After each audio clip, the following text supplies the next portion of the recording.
Écrit en Grèce au IVe siècle avant notre ère, la République de Platon a pour titre original Péripoliteias, à propos de l'État, à propos de la cité. Dans ce dialogue, Platon met en scène son maître Socrate. Imaginez, on est un jour de fête religieuse en l'honneur d'Artémis, une déesse aux multiples attributs. Elle règne sur la vie sauvage, la chasse, elle protège les chemins, les ports. Elle règle aussi les épidémies et veille aux grands moments de la vie des femmes. Imaginez un peu l'ambiance, sans doute assez licencieuse, les chants, les danses, les autels avec les offrandes. On prépare pour le soir une course de chevaux au flambeau. Et Socrate est descendu avec son ami Glaucon au port d'Athènes, le Pirée, au cœur de la fête d'Artémis. Il y croise Polémarque, qui l'invite dans sa belle maison toute proche pour attendre la fête de nuit. Sa maison est aussi pleine d'amis, de parents, et un dialogue très animé s'engage sur la richesse, et spécialement la justice, et sur les conditions à réunir pour une cité idéale. Et oui, vous voyez que dans cette Athènes antique, au cœur de la fête la plus joyeuse, il n'est rien de plus enviable que de débattre d'idées et de principes. Et voilà la discussion qui s'anime. L'argumentation se complique à tel point que, comme souvent, Socrate choisit de raconter une petite histoire, une allégorie pour mieux se faire comprendre de ses amis. Dans une réflexion philosophique, ce détour par la fable, par la fiction, par l'anecdote, si riche de significations, si facile à citer dans une dissertation ou une conversation, est à la base de mon album Philosophix. La fiction qu'invente Socrate pour se faire comprendre n'est pas à proprement parler un mythe, mais plutôt une allégorie, une représentation symbolique d'un propos abstrait. Alors quel est donc le sujet compliqué qui oblige Socrate à faire ce détour par une allégorie? Il s'agit en fait pour lui de démontrer que les cités qui se veulent démocratiques font une grave erreur en méprisant le savoir, la science et spécialement la philosophie. En d'autres termes, pas de démocratie sans éducation et sans savoir. Par conséquent, pour bien comprendre l'allégorie de la caverne, il faut commencer par en faire une lecture politique. La caverne, c'est la tyrannie. Platon connaît bien la tyrannie.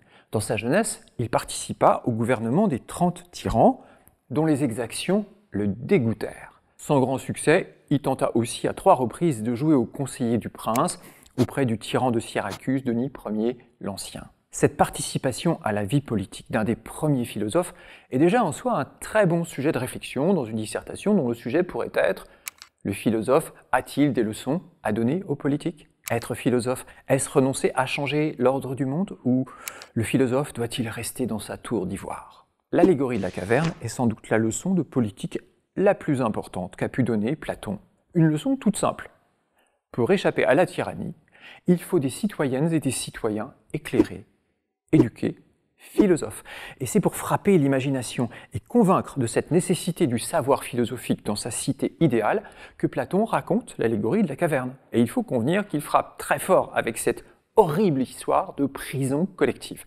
Imagine une caverne très ouverte en toute sa profondeur du côté de la lumière du jour, et dans cet antre souterrain, des hommes retenus depuis leur enfance par des chaînes qui leur assujettissent tellement les jambes et le cou qu'ils ne peuvent ni changer de place, ni tourner la tête et ne voient que ce qu'ils ont en face. Dans l'obscurité d'une grotte profonde, voilà des êtres humains enfermés depuis l'enfance, totalement privés de leur mouvement par un carcan de chaînes et contraints de regarder droit devant eux. Platon est un sportif. Il a fait de la lutte à très bon niveau dans sa jeunesse. Son nom d'ailleurs signifie large, carré, quelque chose comme costaud. Il n'est pas le philosophe désincarné que l'on imagine souvent. Et on le voit, l'anti-éducation qu'il nous présente ici commence par une immobilisation complète du corps, mais qui est suivie par une navrante formation intellectuelle. La lumière leur vient d'un feu allumé à une certaine distance en haut, derrière eux. Entre ce feu et les captifs s'élève un chemin, le long duquel imagine un petit mur semblable à ces cloisons que les magiciens mettent entre eux et les spectateurs, et au-dessus desquels apparaissent les merveilles qu'il montre. Figure-toi encore qu'il passe le long de ce mur des hommes portant des objets de toutes sortes qui paraissent ainsi au-dessus du mur, des figures d'hommes et d'animaux en bois ou en pierre et de 1000 formes différentes. Ces captifs n'attribueront absolument de réalité qu'aux ombres. Leur esprit n'est donc nourri que de la fantasmagorie des ombres projetées sur le mur de la caverne, qu'ils considèrent comme les choses mêmes. Cet enfermement et cette contrainte absolue ont pour but de montrer à quoi ressemblent les humains dans la prison rigide de leur ignorance, soumis à la tyrannie d'une imbécilité qu'ils n'ont pas choisie. Existe-t-il une image plus convaincante de ce que ne doit pas être une éducation, une authentique paideia. Troisième entrée dans la lecture de cette allégorie. Après la politique, après l'éducation, vient la question de la connaissance. Je m'arrête ici un instant car, arrivé à ce point en général dans mes classes, mon public a du mal à se sentir concerné par l'image des prisonniers de la caverne inventée par Platon. Il est bien difficile pour un individu d'aujourd'hui, éduqué, civilisé, de s'identifier à ces prisonniers allégoriques. Notre réalité ne ressemble pas à une vilaine grotte et nous ne vivons pas la tête prise dans des carcans à regarder des ombres passer. Cela peut paraître un peu extrême. Or, de mon point de vue, une bonne histoire philosophique doit nous parler de façon directe, intime, personnelle. Essayons de comprendre en quoi ces prisonniers nous ressemblent. Prenons un exemple.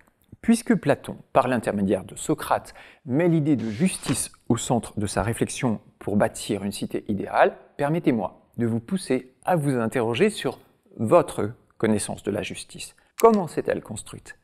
Comment se construit-elle au jour le jour? Pour l'essentiel, au travers de 1000 exemples d'injustices qui vous parviennent sous de multiples formes, via les médias que vous utilisez, crimes, violences de tout genre, discrimination, guerre, famine, corruption, inégalité, scandale, autant de manifestations d'injustice inacceptables. Parfois, trop rarement, nos médias font passer devant nos yeux accablés quelques exemples de justice. Décisions de tribunaux, actes de philanthropie, évolution des lois.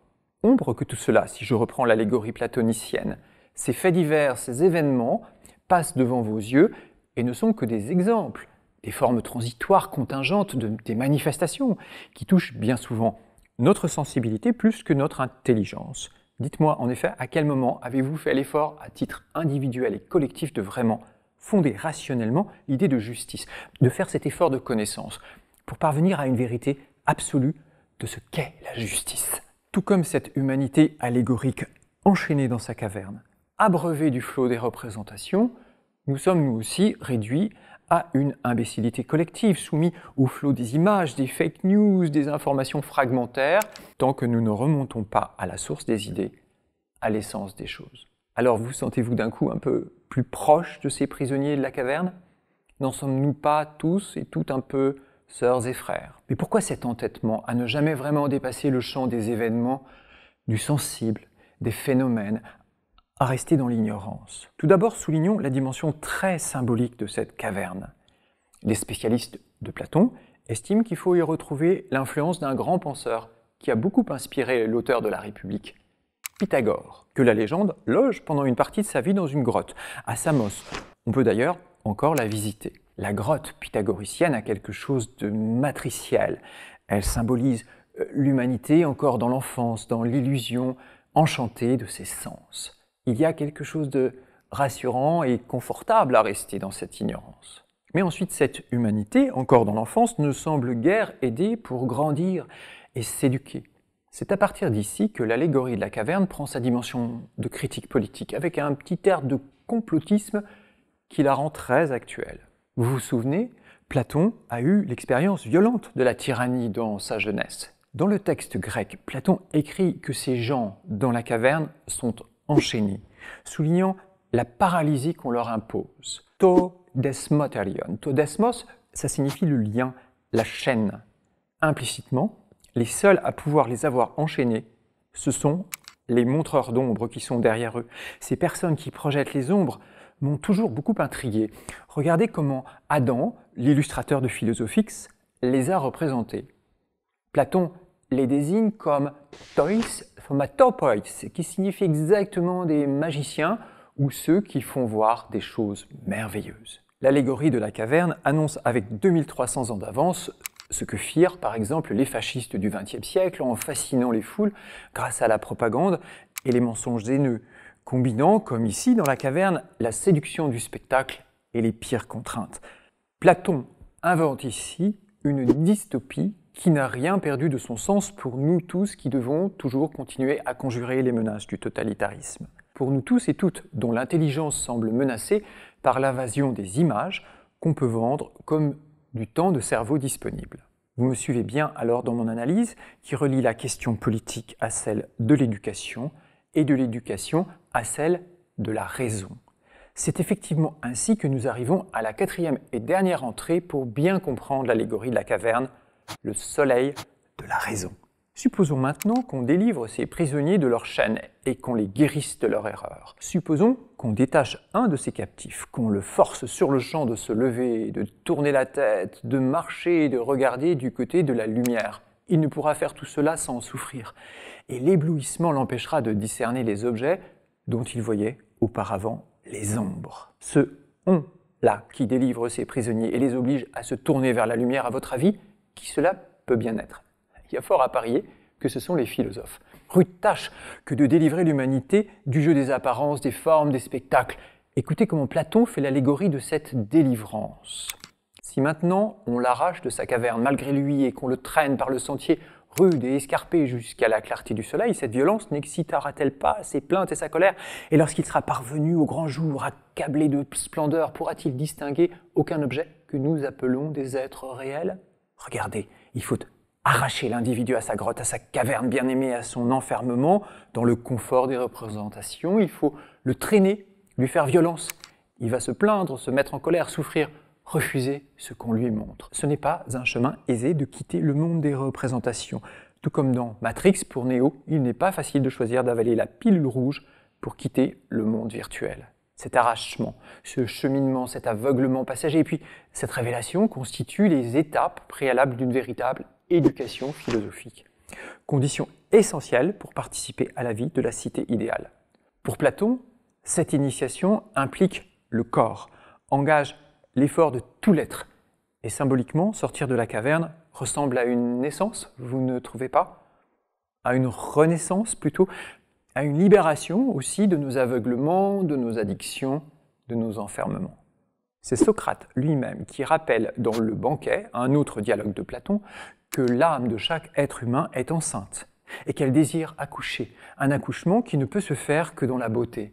Et c'est là le rôle des philosophes, de faire accoucher l'âme de chacun et de chacune, de la vérité qui est cachée en nous, pour nous faire accéder à la lumière de la raison, comme à la vie véritable. L'apogée de cette allégorie de la caverne, c'est l'ascension de l'âme vers le lieu intelligible, jusqu'aux dernières limites du monde intellectuel pour enfin apercevoir cet astre ultime, ce soleil qui illumine le monde des idées, l'idée du bien.